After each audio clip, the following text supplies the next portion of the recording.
Building a roadmap is extremely important because at the end of the day, you need to understand what you need and what you don't. And the easier answer is what you need, because it's very easy to look at what you have and identify, one, if you have any shelfware, which is all this stuff you're not using. Two, if you have a clear line of sight on the quantity of licenses and products that you need. And three, do you have the products that you need, or in IT speak, the digital capability that you need to enable your business for the next 3 to 5 years?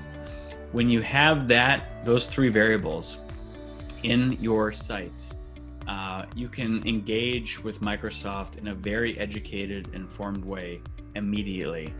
It actually increases the speed and efficiency that you can negotiate with Microsoft.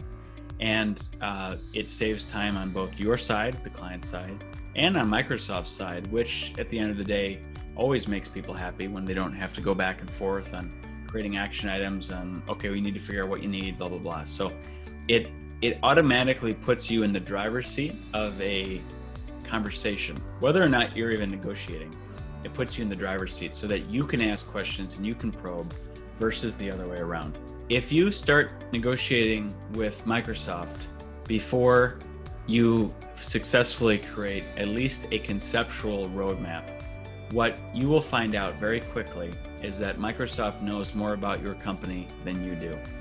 And while conceptually that's understandable, because they're only focusing on one capability inside of your organization, it creates a lot of points of failure for your negotiation strategy.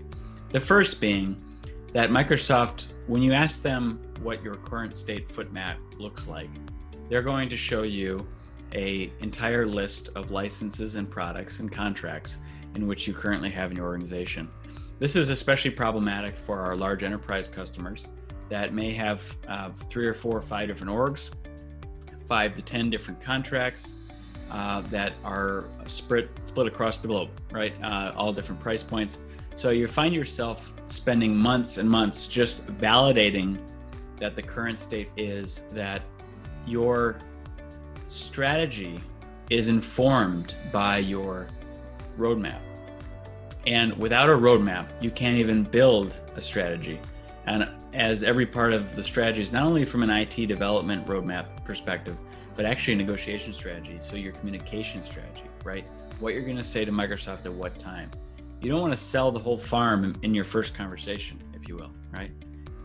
But you want to have phased communication approaches throughout the negotiation, and that includes in even your first introductory conversations with them.